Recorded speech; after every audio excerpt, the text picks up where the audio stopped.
Sebelum nama diberi pada tanah,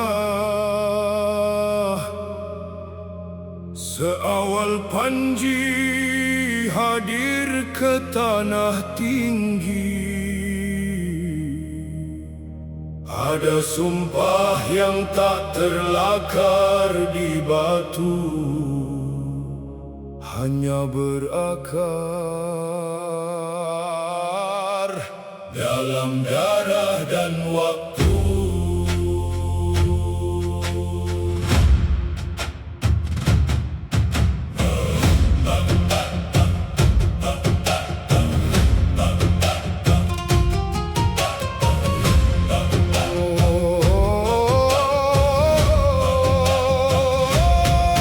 Dari muara yang membuka dunia, dari hulu yang menyimpan rahsia, Kedah tua jadi saksi awalnya laut bernafas, dagang berbahasa.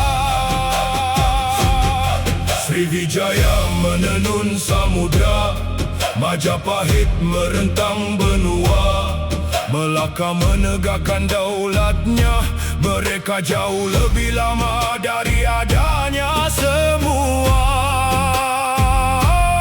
Mereka tidak bernama di kitab, tidak terukir pada lembar sejarah, namun hadir di tiap wujud zaman sebagai bayang yang menjaga warisan. Jatera gaib, penjaga yang diam, tidak diarah oleh mahkota pinjaman, bukan pada kuasa yang zahir terlihat, tetapi pada janji yang tidak dikhianat. Jatera gaib, wujud tanpa wajah, datang dan pergi tanpa sejarah. Bila bumi goyah, bila daulat tercalar, mereka bangkit dari garis tersimpan. Mereka bermain menggetar jiwa, kuku ikrar diwarisi jiwa, tidak tunduk pada tahta berganti, hanya pada raja yang pertama. Legenda berarak di jalan cerita, walau tua melaksana titah, tapi tidak selari tujuan bangsa. Mereka memintas, panglima pun akur bila lanun mengganas di laut, bila tamak merosak darat. Mereka tangan yang tidak kelihatan melurus kembali keseimbangan. Tak semua sejarah berdiri di hadapan, ada yang langkah dari belakang zaman.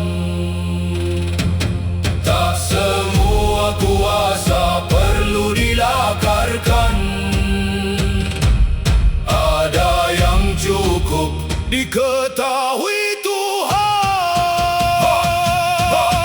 Ini bukan cerita dongeng untuk ditertawa, ini warisannya tak mampu dibaca, nama tak tercatat, gerak tak terlihat, tapi bila masa tiba semua jadi tepat. Mereka tak kejar pangkat, tak rebut kuasa, tak muncul di layar, tak bermain angka, bergerak dalam sunyi, membaca tanda. Bila tita runtuh, mereka yang jaga. Bukan semua raja itu benar berdaulat, ada yang hanya duduk tanpa amanah, dan bila garis itu mula dilanggar, akan muncul tangannya mengimbang semula. Ini bukan soal siapa yang kuat, tapi siapa yang pegang janji yang berat. Kalau kau cari mereka dengan mata, kau takkan jumpa, kerana mereka jatera gaib. Jatera gaib tidak pernah hilang, hanya melihat di balik bayang. Selagi tanah ini punya ingatan, selagi itu mereka bertahan. Jatera gaib bukan cerita semata, gema sumpah dari masa ke masa. Jika daulat itu hampir rebah, mereka memintas tanpa konteks sejarah.